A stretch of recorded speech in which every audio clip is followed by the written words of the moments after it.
We are approaching Christmas, the month of December. In Kenya, especially urban areas, it is quite normal, and we expect a lot of cases where people start consuming donkey meat while thinking that it is beef. I wanted to make several observations about donkey meat, its effect, and whatever it is. If you go to a place like Lodwa in Turkana, you'll find that Turkanas do eat donkeys.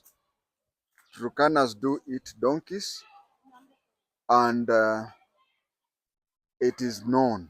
So it is an animal that is eaten. Somebody may ask, can you know the donkey meat? Can you differentiate donkey meat from cow meat by look, by smell, or even by taste? I want to say that you cannot know the donkey meat by look, by touch, or by taste only. That is why the proof is that is why it is sold. If you would have known donkey meat by looking at it, by smelling it, by touching it, or by tasting it, then it would have been easier to know that this is donkey meat. And that is why it is sold. It is even a bit easier to be sold as mutura, African sausage. So what is the legal and social implication of eating donkeys? The first problem is that the seller, the person selling donkeys, is supposed to tell you, the consumer. That is where the social and legal problem comes in. You are supposed to tell somebody that you are that what the meat you are offering him or her is donkey meat. Just like any other animal, even game animal, when you are giving it to somebody, either freely or by sale or something, you are supposed to tell the person who is about to consume that this is game meat or it is donkey meat. So that is the problem that first of all befalls those people who issue out donkey meat, either freely or on sale. The second thing that applies to all meats, be it cow meat, be it donkey meat, be it game meat, and so on and so forth, the meat is supposed to be inspected by what do you call public health technicians or public health officers. So if it is proven first that the meat that you have presented, you have not told the person that it is donkey meat, or you have made the person believe it is a cow meat, then you have committed a crime. Two, even if you tell that person that this is a game meat, or this is a donkey meat, or this is a cow meat, you are supposed to call a public health technician, the so-called Borafia, to inspect it. So you can be charged with selling an uninspected meat. So if you can prove that, uh, then you'll be out of problem. I came across a case. I can say that as I speak now, I think I have not eaten donkey meat. Apart from the Swahili saying, there is a Swahili saying that says, Musafiri ni mkafiri. It means that if you are going to a place, a long distance, you have to stop somewhere and have a meal. And when you are having a meal, you have no time to satisfy or verify that the animal you are eating was slaughtered by a Muslim. So that is why they say if you are a Muslim and you are traveling, you don't insist that the animal has to be killed by a Muslim. So that is why they say msafiri ni mkafiri on travels. But then again, on travels, you don't know what type of meat you are eating. You just stop halfway where you are going. They say we are giving people 30 minutes for, and then you come back. In those 30 minutes, you order for food, and there is no way you can know that the food you're ordering was inspected, was a donkey meat, or was a game meat. So I have to tell you that that one. But in West Pokot in 1983, I went to a place called Nauyapong, where I found a case where Turkanas and Pokots, that was the, Nauyapong is at the border of three people. There is the Turkanas to the north, the Pokots to the south, and the Karamojong to the west.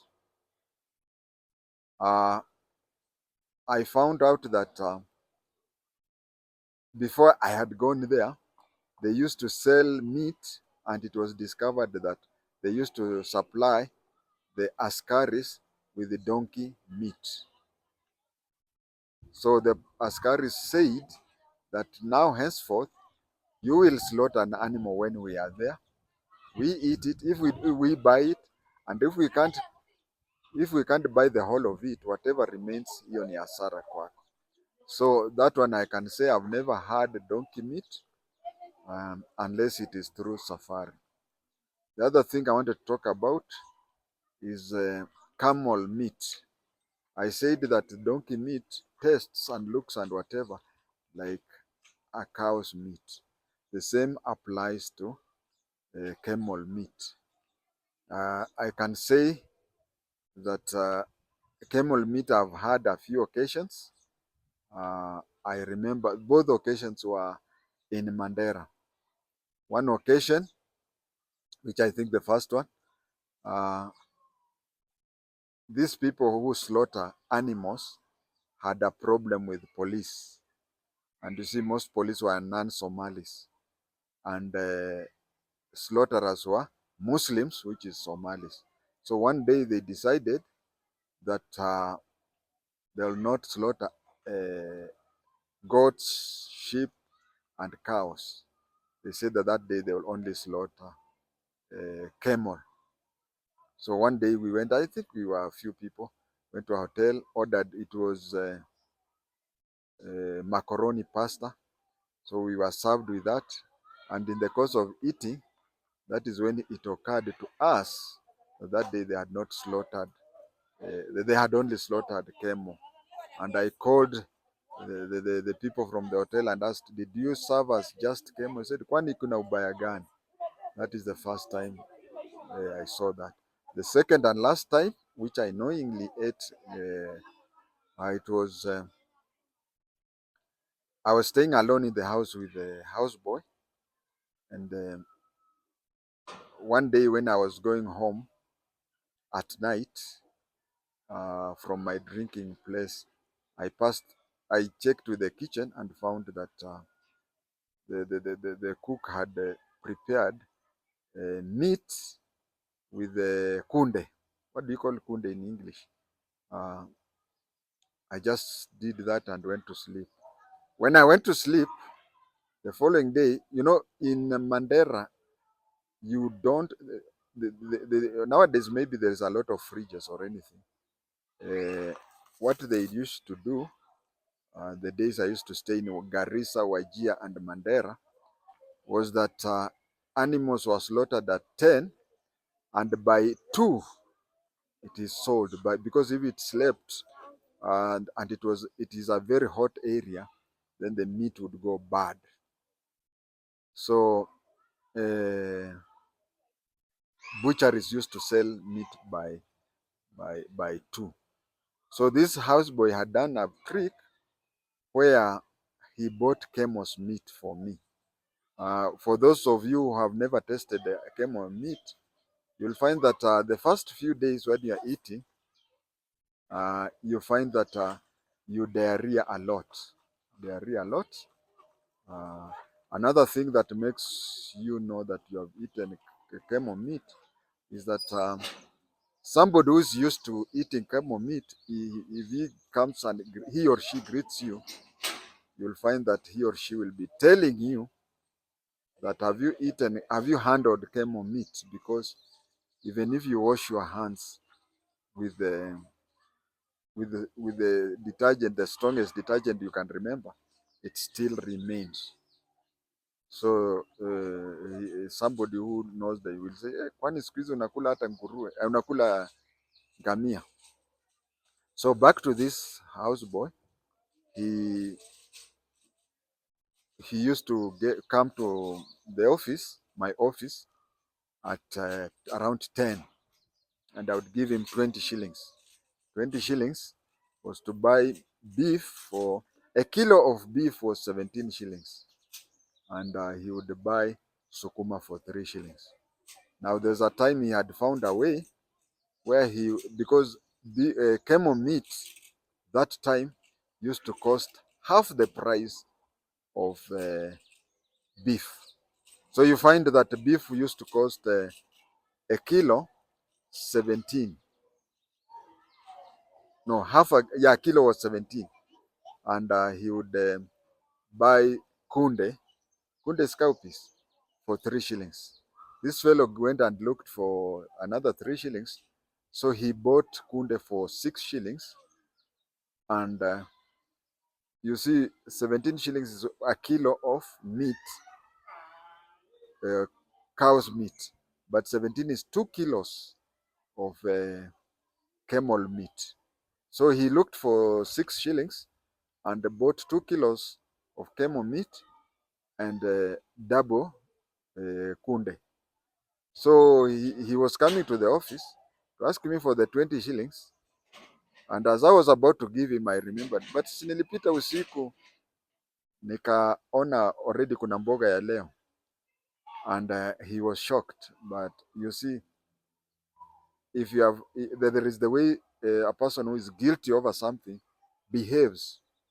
So he behaved, and then I said, oh, so this is why I have been diarrheaing for the last several days. You have been buying camel meat. So, finishing off, I would say that the 3, even though I don't believe I've ever tasted a donkey, but the 3, the donkey, the cow, and even the camel, unless someone tells you, you can never know the difference. And I've told you why. If somebody sells it to at the butcher, he is charged with 2 things. He's charged, first of all, with